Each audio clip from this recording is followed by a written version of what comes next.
Hello everyone. Let's start session 2 of week 4 of distributed training. We'll discuss today PyTorch distributed data parallel concepts, and we'll deep dive into it and see how basically PyTorch could be used to launch something which comes under the category of distributed data parallelism. So let us try to understand what basically the distributed data parallel concept of PyTorch is. The basic idea here is we already know that we have one process per GPU. So we are not talking of threads here. We are talking one process per GPU. And that basically means we achieve the true process isolation here. And we also have some idea on the rank, and we know that the model is replicated on every rank. So that basically means that each rank of a process will hold a full copy of weights along with the optimizer state, right? And the concept for DDP is that we need to have a gradient hook inside the backward portion, okay, of the neural network processing. So the backward pass, okay, of the neural network processing. Okay, so we have got feed forward, back propagation, right? So the backward pass. So we need to ensure that the data distributed data parallel registers basically have a hook that triggers an all reduce on each grad bucket as soon as it's computed. So that basically means we need to collect all the gradient information, okay, at once it is immediately completed, right? And then we need to also ensure, right, that the communication overlaps with the compute. That basically means that for larger models, the communication medium is always free, correct? So we need to ensure that as well. And weights also need to stay identical across the ranks. That basically means that every rank sees the same average gradient and takes the same optimizer step. Weights basically never drift, right? So that basically means the consistency of weights across all the processes is very, very important, because the optimizer step has to be uniformly done across all the ranks.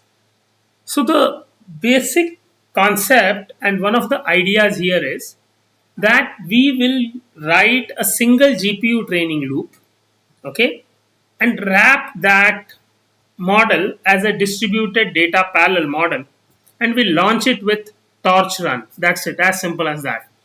So everything is taken care by the PyTorch. Okay.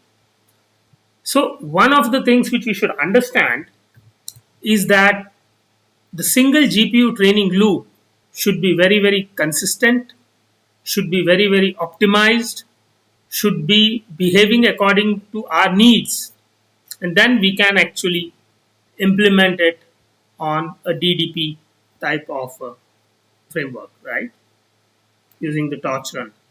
So this is the basic idea about how we need to implement the distributed data parallel thing of PyTorch. So I'm not going into the details. I'll be using this in the programs, in the hands-on, but let us try to understand the anatomy of the script, which basically is generally used. So the setup thing is we actually use this import OS torch. We are using torch.distributed. Then we have this torch.neural network parallel. Then we have this distributed data parallel as DDP. So we need to set it up. We have the process group. The backend being used is NCCL. We have the local rank because we require to set it up and link it up with the device, okay, the CUDA device. Then the local rank setup. Then try to actually have the model built, okay, convert that and then wrap it as a DDP model, okay, across the various ranks, okay, on these devices. So basically we can have the init, which is blocking, so every rank waits until all rank calls it. We have these guaranteeing rendezvous, then set device before anything which is GPU or PyTorch defaults to CUDA 0 and ranks collide. So this is what basically is synchronization to some extent. And per GPU batch under 16 gives noisy batch norm starts basically, and then convert it before wrapping in DDP. So this basically means anything which is less than floating point 16 is going to give us lot of noisy batch norm information or stats, right? So that is for a reason, because the error increases and you distribute it, and the batch normal thing, okay, actually explodes basically the noise component into it, and so on and so forth. So I'm not going to the details, but this is what it happens. And then we have the data, then we actually put it up as a loop, right? So there is this, each rank basically sees a shard because you are trying to use a distributed sampler. So the basic idea is you have this data, you split it up into various shards, then you load the data, and then the sampler, then the number of workers you understand to load the data actually, okay. And for each of these epochs, okay, what are we going to do? And then this all reduce thing happens here, okay. This loss backward and save the whole of this information on rank 0 only, then unwrap, and then basically again try to save it as a checkpoint, which we'll discuss this in our program when we execute the hands-on, okay. So the basic idea is the loop here looks identical to a single GPU. Only thing which has changed here is this, that we have a sampler. So we sample it, and when distribute it, we set the epochs, we set the last drop, and then the backward trigger communication. We save everything on the rank 0, and then we do the unwrapping of the module. Right. So this is how basically we are trying to do. We have got the model, we split it up, we give it to the various GPUs, okay, and then collect the information back, then compile it again, and then present it to the rank 0 process, okay. So how do we actually launch it with the torch run? So we have single node, let us say 2 GPUs. This is what we will be experimenting with in our hands-on. So we will be working on NVIDIA H100 DGX server, and I will show you how basically we can restrict ourselves to only 2 GPUs. You can restrict it to 4 GPUs, 8 GPUs, or so on and so forth, based on how much admin gives you the privileges. And then there is this concept of multi-node, wherein you should have multiple nodes with GPUs, right? So this is one thing which I'm not going to show you, the multi-node thing, but we'll work on single node multi GPU type of configuration, right?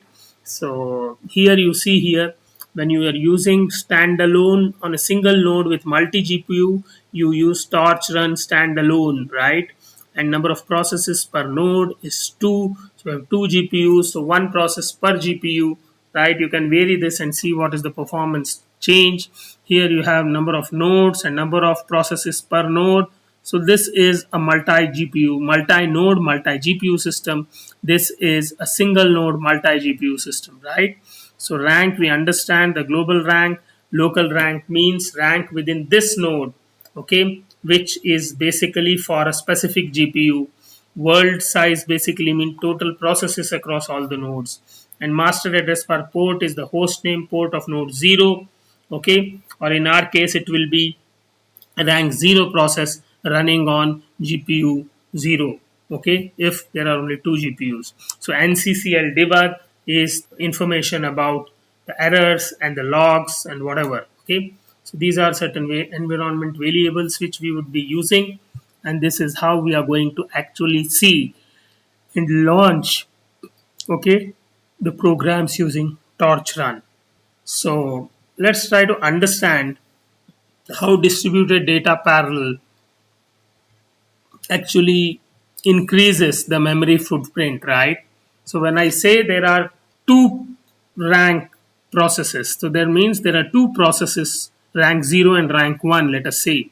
Okay, and each rank is going to actually hold all of this. So this basically means each process technically is going to have this much amount of memory requirement. So DDP trades memory for simplicity. That basically means every rank holds a full copy of everything. So this is the redundancy which you are expecting and you want, okay, in exchange for the memory. So you are actually copying those many number of copies as many number of processes, or as many number of processes which are running on as many number of GPUs, right? So because you have full copy of everything. This is exactly what FSDP shards way.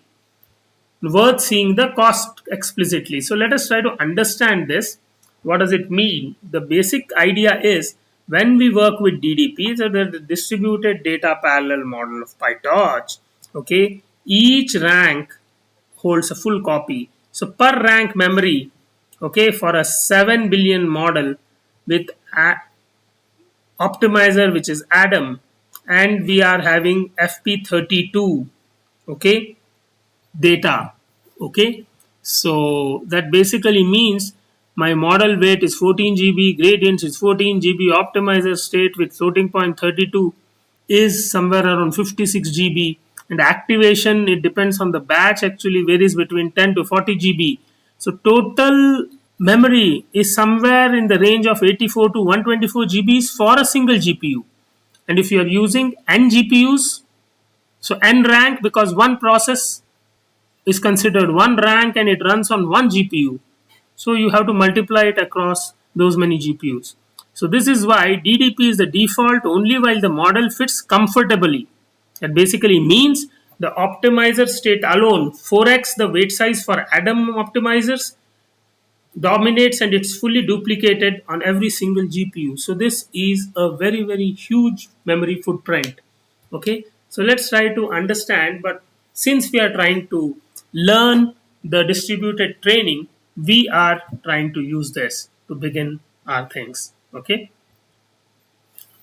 so some of the issues which we are going to actually see, and when you start working, you will face all of these problems. Forget sampler.set epoch, identical shuffle, every epoch, silent convergence bug. So these are certain things. So checkpoint module issues, fails to load the standalone, okay.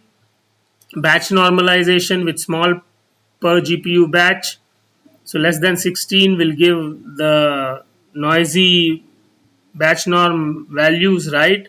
So it is basically 4% worse value accuracy. Then we will find certain unused parameters, and we will have uneven final batch wherein one rank finishes early, others waits forever, and it basically becomes a deadlock type of stuff. And then we will have to use the drop last is true in distributed sampler, so on and so forth. So these are certain things which we are going to face when we start doing something on distributed training models. Okay, so hands-on lab, this is what we will be going to cover in the last session. So we will be training, right, a small program, training our model, and we'll first train it on a single GPU baseline and then shift it to a 2 GPU DDP training model. And we will start with NVIDIA SMI, which tells about the topology of the whole cluster, whole server, so on and so forth. And then we will launch our program with certain specific small epochs just to see, okay, with a specific batch size, and launch it on 2 GPUs. Okay, then we'll use NCCL debug in certain cases. We might use, we might not use, and then we will see basically how we run it on two different processes. Okay, each on different GPU is something which basically is a multi GPU type of thing. Okay, and then this is NCCL debug, NVLink, and so on and so forth. And the utilization, if needed, you can see as I showed you in the previous sessions, right, of the GPU being utilized, right? So this is what would be actually covering in our session 5, which basically is hands-on, after I cover the next two sessions as well. Okay, so we have a single GPU script, that is train single.py, which I will be giving it to you, and then we actually add the DDP setup. Since I'm covering it in theory, I will not show each and everything in the hands-on, but when I run the programs, I execute the programs wherever needed, I will show you the things required. And then wrapping the model, we will use this DDP model called device ID, and then use the replace shuffle thing, and then adding the sampler, and then checking and saving the checkpoints, right? And then how do we actually run it on a multi GPU standalone node type of a thing? And we'll try to do this and see and check the values, okay, between the single GPU run and two GPU DDP setup, right? So this is what we would be seeing in our hands-on lab, and this is the summary for session 2. So we saw what a DDP is, how we are going to utilize PyTorch for doing this distributed data parallel thing, and we also know that how are we going to actually use one process per GPU, the communication overlap and the compute overlap, and then some things on these terminologies like rank, local rank, world size, okay, and then how is that the DTP actually duplicates, right, weights, gradients, optimizer states on every rank, and how much memory it costs, okay, and then how do we actually use all of this for distributed training is what we'll see in the last session of this week, and we'll meet in the session 3 of the distributed training. Thank you.